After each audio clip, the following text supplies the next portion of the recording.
Halo kawan, kembali lagi bersama saya Ilham di channel Anatasari Movies. Gimana kabar kalian? Yuk tonton atuh anu resep Kak Mojang Korea, anu gelis, menawan, bersinar siga mutiara, yang artinya adalah ayo kita tonton bersama-sama. Ini dia paman saya Maya Deong Seok, dan ini si bos Jo Tae Chon beserta teman-temannya dan juga pemain lainnya. Ada Pak Polisi, penjaga parkir, ibu-ibu yang lewat, pas yang bedah. Tidak mengurangi rasa hormat saya, mohon maaf saya tidak bisa sebutkan satu persatu. Langsung saja yuk kita simak gaskeun.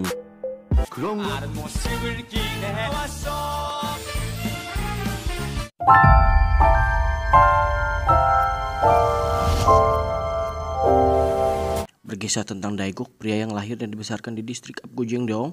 Daerah itu dikenal sebagai lingkungan paling glamor dan paling makmur di distrik Gangnam di Seoul. Kawasan yang terkenal dengan surganya operasi plastik dan klinik kecantikan.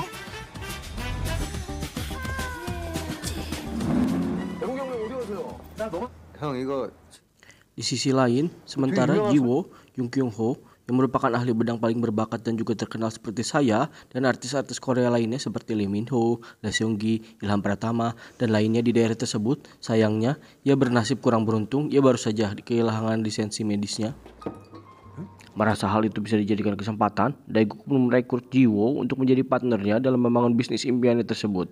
Di sisi lain, untuk bisa mengembalikan lisensi medis Jiwo ternyata dibutuhkan waktu yang cukup lama, yaitu 2 tahun. 지우 오빠 잘 나갈 때 풀리려면 2년 걸린대. Karena dia adalah seorang jobless, akhirnya ia mempunyai banyak hutang, ditelepon sana sini dan ia dikejar oleh rentenir. 정리 좀 해줘. 어떻게 해줄래? 그렇지. Pada suatu waktu, bertemulah Pak Jiwo dengan Daeguk. Melihat potensi yang besar tanpa pikir panjang untuk bisa mewujudkan mimpinya mempunyai klinik sendiri, Daeguk pun mengajak ia bekerja sama. Lain waktu, Daeguk kemudian tiba-tiba secepat kilat memberikan lisensi dokter bedah Pak Jiwo dan juga mengurus rentenir yang mengejar-ngejar Pak Jiwo. Akhirnya berkat usaha banting tulang Daeguk, Pak Jiwo pun luluh dan mau bekerja sama dengan Kang Daeguk untuk membuka klinik bedah plastik di Apgujeong. Singkat cerita, Kang Daeguk pun membuka klinik plastik bedah dengan bantuan Jo Tae Chon sebagai investor. 야, 너 마담 또 아직 하는 거 아니야? Di mana Pak Jiwo sebagai dokter bedah plastik sekaligus konsultan administrasi dan juga direktur klinik tersebut dibantu oleh Daeguk sebagai manajer administrasi yang tugasnya adalah mengurus seluruh izin ke polisi, Kemenkes, izin IMB, sertifikat hak milik dan yang lainnya, ditemani dengan perempuan cantik bernama Miju sebagai Mak Comblang, sangat advance dalam marketing intelijen dan sales. Dia mulai dengan memberikan operasi plastik gratis dengan menargetkan masyarakat untuk membuat poster, spanduk, banner yang menampilkan dan melihat after dan before pasien bedah sehingga banyak orang yang penasaran. Sampai akhirnya ramailah klinik Pak Jiwo sampai ia kelelahan karena tugasnya banyak. Dengan ide gila sang marketing intelijen, akhirnya Mijung pun merekrut 5 orang staf yang ternyata bukan dokter untuk menjadi bagian konsultasi dan memberikan diskon-diskon yang tidak dapat ditolak bahkan oleh. Nah, sedang ramai-ramainya pengunjung, tiba-tiba 2 orang Pak Polisi datang ingin bertemu dengan Pak Jiwo yang ternyata yang membuat ia menjadi stres karena ternyata lisensi yang diberikan oleh Daeguk adalah lisensi yang bodong.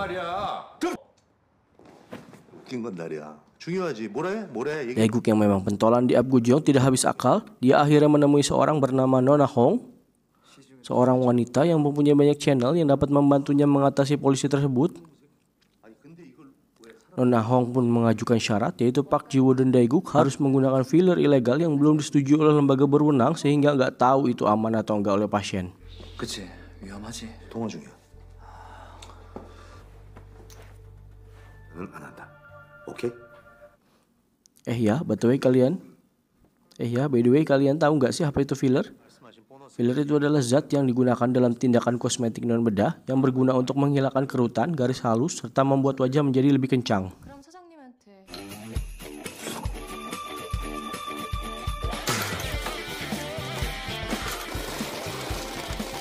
Dan ya, akhirnya Jiwo dan Daeguk pun setuju untuk menggunakan filler tersebut di klinik bedah plastiknya dengan membagi keuntungan 50%. Singkat cerita, akhirnya bisnis tersebut berkembang dan sukses di pasaran sehingga Pak Jiwo yang tadinya bukan siapa-siapa, sekarang dikenal banyak orang, mempunyai kemampuan finansial yang tidak ada limitnya. Baginya membeli mobil, sewa apartemen, dan barang lainnya hanyalah sebuah kesenangan belaka. 어렸을 때부터 복싱해가지고 인물을 다 배렸어. 형, 자 여기 콧대 이렇게. Di satu sisi, karena bisnis semakin besar, ada investor dari Tiongkok bernama Wong Jinsu yang datang dan mengadakan pesta dan modalin untuk membuka klinik baru yang lebih besar, yaitu klinik bedah plastik dengan 15 lantai yang nantinya akan dinamai Oasis. 오아시스. 다른 모습을 기대해 내가 다가왔어 하나하나까지 오아시스로 날 새롭게 만들 Jiwo yang semakin sukses pun sampai membuat acara sendiri di televisi yang bernama Love Fest, yang acara tersebut pun sukses, banyak ditonton oleh banyak orang karena Dr. Park Jiwo berhasil mengoperasi seorang wanita yang kehilangan kepercayaan diri dan takut, dan ya, setelah operasi penampilan wanita itu pun merubah bak seorang dewi dari kayangan.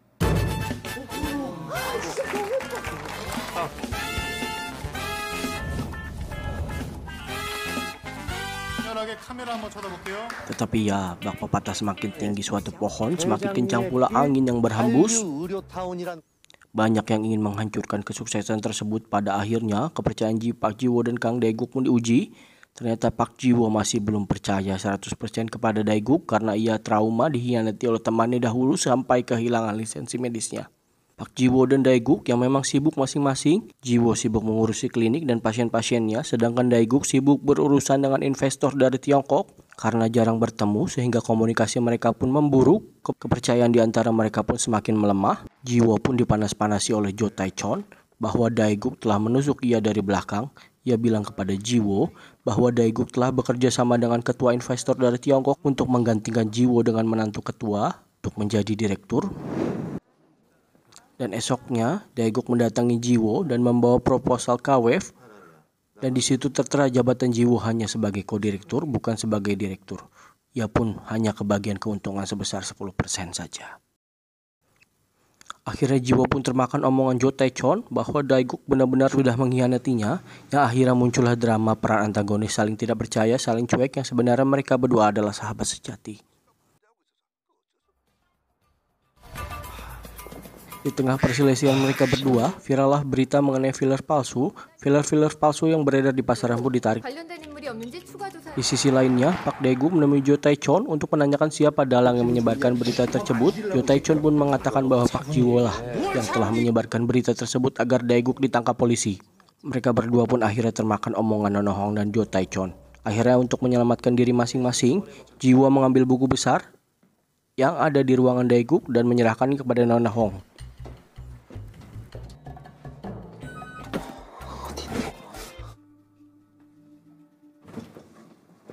아, 진짜 사람 힘들게. 누구 피를 빨아먹으려고, 씨. 설마, 씨.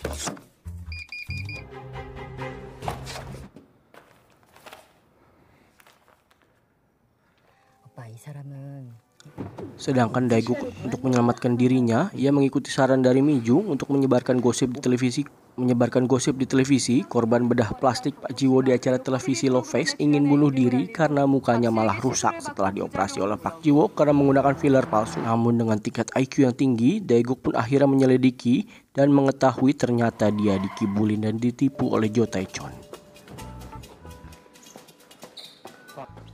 누가 책임자 되세요? 제가 나 박 형사야. 여기 현장에 도착했어. 왜 안 와? 뭐 검거 중이에요. 위장 수사 중입니다. 제 모습 보이시죠? 며칠 전에 조태천. 네. 서둘러. 급해. Ia pun buru-buru ingin mengabari Jiwo mengenai hal tersebut. Ia langsung datang ke klinik Oasis untuk menemui Jiwo.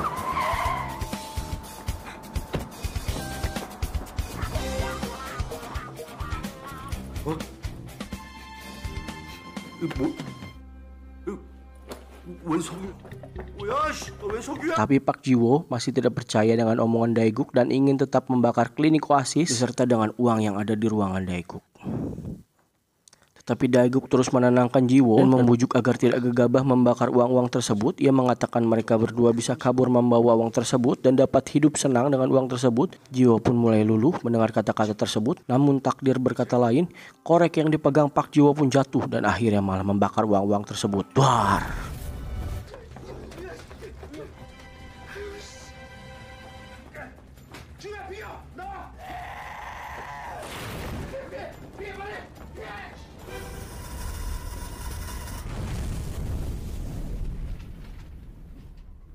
Daiguk pun berusaha menyelamatkan uang tersebut agar tidak terbakar. Sahabat sejati ketika melihat Jiwo pingsan, ia tidak tega, akhirnya ia pun lebih memilih menyelamatkan Jiwo dan menggendongnya hingga turun ke bawah.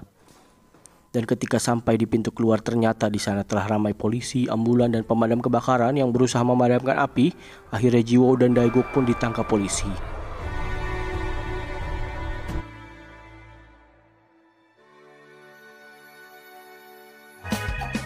강남 최대 성형외 사업가 불법 필러를